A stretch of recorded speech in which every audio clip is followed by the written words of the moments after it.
Welcome back, everybody. This is David at the worst YouTube channel ever. Hope you guys are having a great day. Before we get into review of some awesome Chinese diecast, I wanted to give you an update on what happened this past weekend and how it might affect some future giveaways. Stay tuned. Okay, so you're not going to believe this. I'm back at the same store that I found the Super Treasure Hunt Lamborghini a couple weeks ago. Popped in, just wasn't even hunting, wasn't looking around, just thought I'd check it out. Pretty cool Matchbox set, and look at this.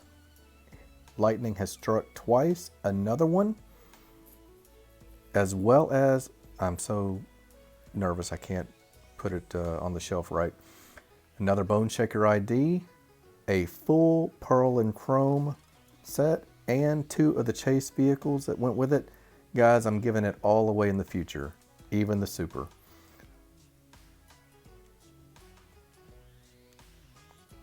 All of them were found on a shelf like this. So that was pretty amazing, guys. I was just in that store. Wanted to give you an update on the contest. Our first prize package, won by Rich Secker in the UK, is going out today. I know nobody said anything or doubted it, but it is kind of neat for me to confirm, yes, these are real prizes, and yes, I am sending them out. So I'm excited to send this to Rich. It's a set that he said he wanted. So now let's get into some Chinese diecast. And when I say Chinese, I'm not talking about the 10 for a dollar diecast that we see at our dollar stores. I'm talking about vehicles used in China, made in China, diecast that is made in China. I had to do a whole lot of research. The research department was put to work last week finding some information on these vehicles, so we'll get right to it. First up is a military truck. This is done by a company called XcarToys. They were brought to my attention by Diecast Dude, and I absolutely was very interested in getting some because they offer vehicles that are exclusive in China, automakers that are Chinese automakers that I've never heard of, and you know me, that's kind of my thing, is finding the obscure and the odd stuff. So this was found on eBay. It was approximately $20. This is a Chinese Liberation PLA military tank, or military truck tanker. That's what it was described as on eBay. This XcarToys is a, well, right off the bat, is an amazing model, but it comes packaged very well. You get protected models in these form-fitted plastic sleeves. The box is a awesome picture of the vehicle, some stuff I don't understand, some warning labels, a QR code. I haven't checked that out. Not anything I can understand there either. And this apparently is vehicle number 93 in whatever series this is. But let's look at this amazing truck. I don't have much military in my collection.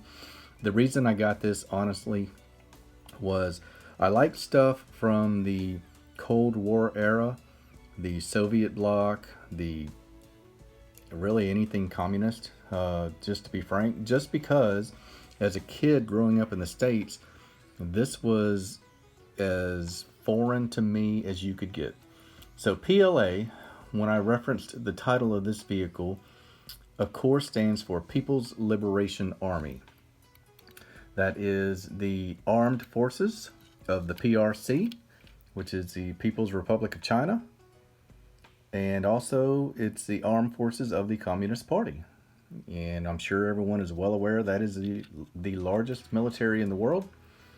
PLA was founded in 1927, and the little logo inside the star is the Chinese characters for 8-1, which is a reference to the date the Communist Party was founded, August 1st, 1927. I think from the research that I have done, This truck is a vehicle that was manufactured by a company called Chungking or Chunky. Chunking. It is 164. It says it is 164. It appears to be pretty small for a 164. You can see the XcarToys you get on the metal base. You have 3 Phillips head screws holding this metal base to the metal body. You get rubber tires. You get dually set on the rear. You get the very recognizable communist red star. You get a really cool red fire extinguisher, a full-size rubber tire, spare tire right there in front of the tanker. If there are any subscribers or people watching in China, I would love to know what that says on the tanker. Coming around on the rear, looks like a safety warning to, flammable. You've got another communist red star insignia on the top of the tanker. You've got some tail lamps dotted in amber. You've got one light in red. And on the rear, you've got, on the right side, passenger side, you've got another fire extinguisher. You've got something written on the engine cover, the hood.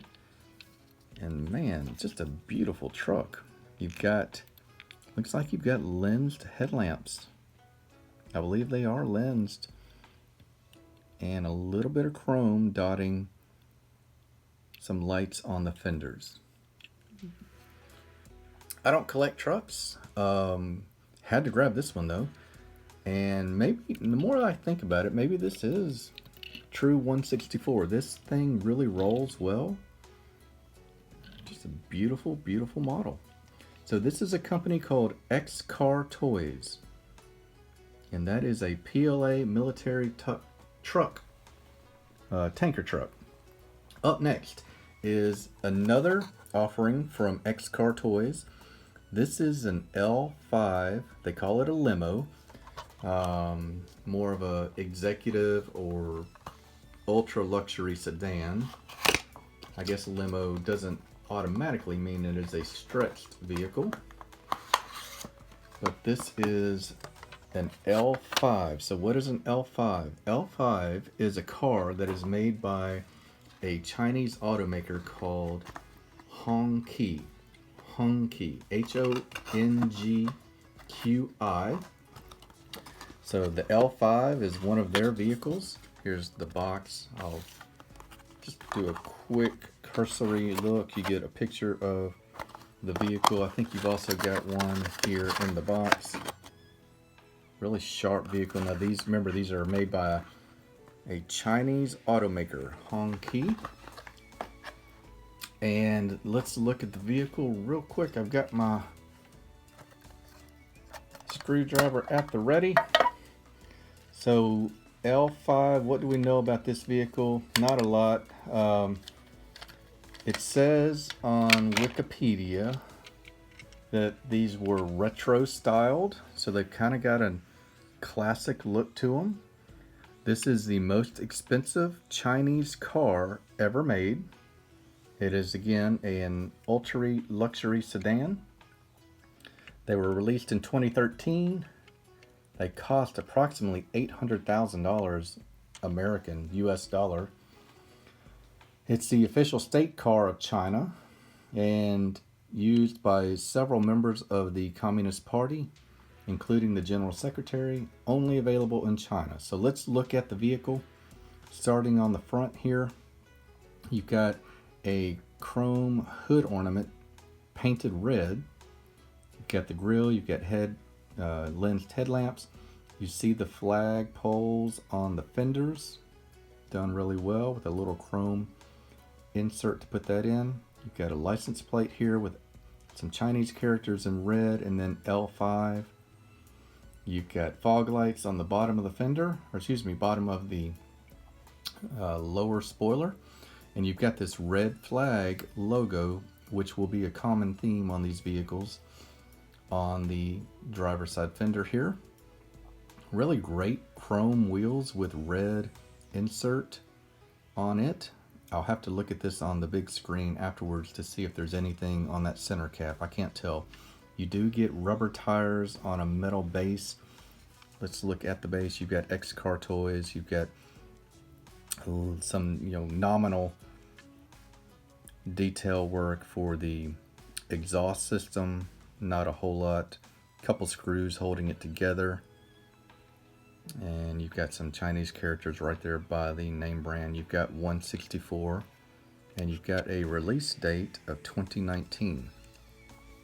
Looks kind of like maybe a little bit like a Bentley or a Rolls. Coming around on the rear, you can see a little bit more similarity with those high-end British ultra luxury vehicles. Let's take a look real quick. It does roll. These are not strictly display pieces. Obviously that is their intention, but they do roll. A lot of detail on the back here. You've got a chrome license plate applique above the registration plate. Again, L5 with some Chinese. You've got Chinese on the deck lid as well. Lensed tail lamps, chrome trim on the body panels as well as the window. Interior is two different colors. I'll try and get what I can. It is a beautiful beige or sand suede. You've got lots of detail. I wish I could get it all on camera for you guys. Windows are a little bit fogged. The glass seems to be pretty thick. Look at that interior right there. Can you see that? You do have detail on the instrument panel and the cluster. You've got a different color steering wheel, and you don't have different color seats. You just have a center console there. But again, for the 164 scale, I'm going to be hard pressed to find much better than that. Here's the display panel. You get Hongqi L5. It says 2009. I really don't think that's right. This vehicle, according to pictures on Wikipedia, was not released until 2013. So that is our L5. Beautiful, beautiful vehicle. Next up, another Hongqi, and this is from a company I'm not familiar with. It seems maybe to be GOC. Unless that is CDC, maybe Chasing Diecast Cars has started making diecast vehicles. That would be pretty cool. Perhaps not. GOC might be our maker on this. Here is how it comes displayed.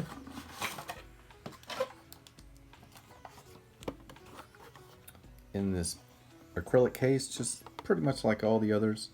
Some Chinese characters on the base here. I'm going to take it off. This will be the first time I've held this one in my hand. Well, you can see you get more, it looks like replacement parts or parts to put on the undercarriage. We're going to do this live, guys. I didn't know that was there. It appears to be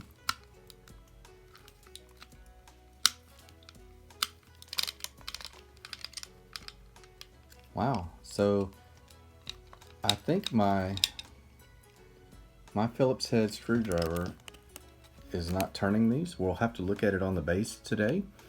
These appear to be parts to add to the bottom. I see some. Okay, so you've got holes for the rear view mirrors here, the side view mirrors, and here they are right here. You've got, what are these other pieces here? That almost looks like, so this piece right here goes on the top, and it's almost like, I don't know, a horn or what. I've seen pictures where it's put together. This has a convertible roof. You can see the interior very well. You've got a red base on the floor. You've got tan interior. You've got the red dash. And now we'll just look at the vehicle. I don't want to try and strip it. You got wonderful, wonderful white wall tires to begin with. This vehicle is the Hongqi 770. This was the predecessor to the one we just looked at, the L5. And they made these from 1966 to 1981. This was built on the same platform as a Chrysler Imperial. Only 1,600 of these were ever made, 3 of them into a pickup actually. It has a 215 horsepower V8 Chrysler engine. It was mainly used in parades and for dignitaries. Now, a lot of the dignitaries, according to Wikipedia, prefer Audi vehicles. So this vehicle is not as popular as it used to be. Interesting point Wikipedia made was that the grille was supposed to be an homage to a Chinese fan, a traditional fan. So that is where that look came from. All right, so what do we have? We got the same red flag on the hood as the other one. Red flag is a name of a car, another name for the vehicle line over there. White wall tires, we've talked about that. Lensed headlamps, beautiful interior. I've got some parts I'll have to put on it to make it complete. Didn't realize that until now. Deck lid has some more Chinese characters on it. Nothing on the registration plate. And looks like this one actually is painted tail lamps. So this is your this is the 770. Last one I wanted to show today was just a random that I got off of eBay fairly recently. And it's from a company called Grell. And the only reason they're getting in the mix today, this is another vehicle made by a Soviet country or communist country before the Soviet Empire collapsed. This is a Gaz 21, M21 to be exact, and it's also referred to as a Volga. These were made in the Soviet Union by Gaz is in Russian is, well, obviously Russian, but in English it translates to Gorky Automobile Factory, which was up and running from 1956 to 1970. Or excuse me, that's when these cars were made. These were made supposedly to ride high, to be superior to American vehicles, which were very low at the time. Again, this is a company called Grell. I believe they were in Germany, and they make a lot of East German and Soviet era vehicles. So the Volga M21 was also made into a station wagon. This appears to be a 3rd series. Had a lot of features back then that were uncommon to vehicles at the time. This is a metal body, plastic base. Some of those features, it had a cigarette lighter, had reclining seats, and I think a 3-station radio, if I remember correctly. So this is a pretty plain model. Company is not huge on detail, but you do get painted tail lamps, chrome bumper, and a pretty good interior. It looks to be black. Here's your front detail, painted headlamps. This was kind of a last second addition to this video. The only other example I have of this vehicle is this really cool East German police car. This was also a Volga, a Gaz. This one is an M24 or 2410 actually. So this is that company Grell. They make these vehicles. If you are interested in Eastern European diecast, this is one of my favorite things to have ever found on eBay. So that is some Chinese and communist Russia diecast for your viewing pleasure. Hope you guys enjoyed it. I will talk to you soon. To date, only one of the 3 prizes have been claimed. If that is the case by Saturday, then we're going to redraw the grand prize and the other vehicle set as well. So hope you guys have a wonderful rest of the week. I will talk to you on the next one. Thanks.